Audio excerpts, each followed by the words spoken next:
മുതലുകളുമായി കടന്നു വന്നവരായിരുന്നു. വിശ്വാസികളെക്കാൾ തന്ത്രങ്ങൾ ആവിഷ്കരിച്ചുകൊണ്ട് കടന്നു വന്നവരായിരുന്നു. പക്ഷേ ആ ബദറിന്റെ രണഭൂമിയിൽ സർവായുധ സജ്ജരായി കടന്നു വന്നിട്ടും ആ അബൂജഹലടങ്ങുന്ന 1000-ഓളം വരുന്ന സൈന്യത്തെ 300 ചില്ലാനം വരുന്ന വിശ്വാസി സമൂഹത്തിന്റെ ഈമാനികമായ അഭിനിവേശം ഉൾക്കൊണ്ട ആ ആളുകൾ ആയുധ ശേഖരങ്ങളുടെ പിൻബലമില്ലാതെ ഈമാനിന്റെ കരുത്തുകൊണ്ട്, ധാർമ്മികതയുടെ കരുത്തുകൊണ്ട്, പരിശുദ്ധ റമളാനിൽ നോമ്പ് നോറ്റ പരിശുദ്ധി ഉൾക്കൊണ്ടുകൊണ്ട് രണഭൂമിയിലേക്ക് ചാടിയിറങ്ങിയപ്പോൾ അള്ളാഹുവിന്റെ സഹായം അവിടെ വന്നു. അള്ളാഹു മലക്കുകളെ ഇറക്കിയെന്നാണ് ഖുർആൻ പറഞ്ഞത്. ഇത് തസ്തഗീഥൂന റബ്ബക്കും ഫസ്തജാബ ലക്കും അന്നി മുമിദ്ദുക്കും ബിഅൽഫിൻ മിനൽ മലായികത്തി മുർദിഫീൻ. ഒരിക്കലും ബദറിന്റെ രണഭൂമിയിൽ നിങ്ങളുടെ ആയുധം കൊണ്ട് വിജയിക്കുവാൻ നിങ്ങൾക്ക് സാധിക്കുമായിരുന്നില്ല.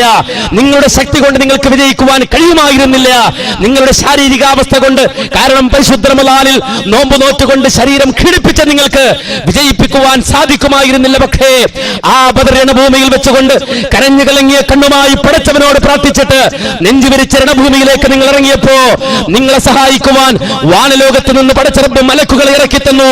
അതേ 1000-ഓളം വരുന്ന മലക്കുകളെ അല്ലാഹു ബദറിലേക്ക് ഇറക്കിയിട്ട് നിങ്ങൾക്ക് വിജയം തന്നു എന്ന് ഖുർആൻ പഠിപ്പിക്കുമ്പോ നിങ്ങൾ മറുഭാഗം ചിന്തിക്ക്. ഉഹുദിലേക്ക് യുദ്ധത്തിന് പോയവരാണ് വിശ്വാസികൾ. ആ ഉഹുദിലേക്ക് പോയ ആളുകൾ അവർ കയ്യിൽ ആയുധങ്ങൾ ഉണ്ടായിരുന്നു. അവർ യുദ്ധത്തിന് പോവുകയാണെന്ന് അറിഞ്ഞുകൊണ്ടാണ് പോയത്. എല്ലാ ഒരുക്കങ്ങളും അവർ നടത്തിയിട്ടാ പോയത്.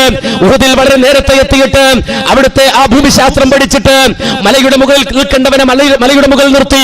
അതേപോലെ തന്നെ മല്ലയുദ്ധത്തിന് പോകേണ്ടവനോട് മല്ലയുദ്ധത്തിനോട് പോകാൻ വേണ്ടി പറഞ്ഞു. അങ്ങനെ എല്ലാവിധ സെറ്റപ്പുമായിട്ട് ഉഹുദിൽ പോയി. പക്ഷേ അവിടെ മുസ്ലിം ഉമ്മത്തിൽ ആ ഉഹുദിൽ പങ്കെടുത്ത ആളുകൾക്ക് ചെറിയ ഒരു വീഴ്ച വന്നുപോയി. നബി പറഞ്ഞ ഒരു വാക്ക് അവിടെ വെച്ചുകൊണ്ട് അവർ ലംഘിച്ചു പോയി. നബി ഇറങ്ങരുത് എന്ന് പറഞ്ഞിടത്തുനിന്ന് നബിയുടെ കൽപ്പന വരുന്നതിന് മുമ്പ് അവർ ഇറങ്ങിപ്പോയി.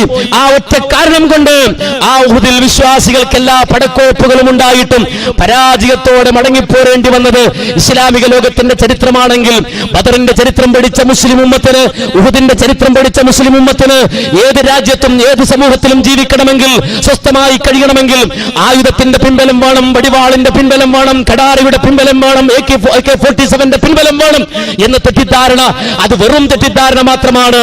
അത് തൊഗാഡിയക്ക് പിൻബലം നൽകുന്ന പ്രഖ്യാപനമാണ്. അതുപോലെ തന്നെ അത് നരേന്ദ്രമോദിക്ക് പിൻബലം നൽകുന്ന പ്രഖ്യാപനമാണ്. അത് ഇവിടെയുള്ള സംഘപരിവാര ശക്തികൾക്ക് പിൻബലം നൽകുന്ന പ്രഖ്യാപനമാണ്.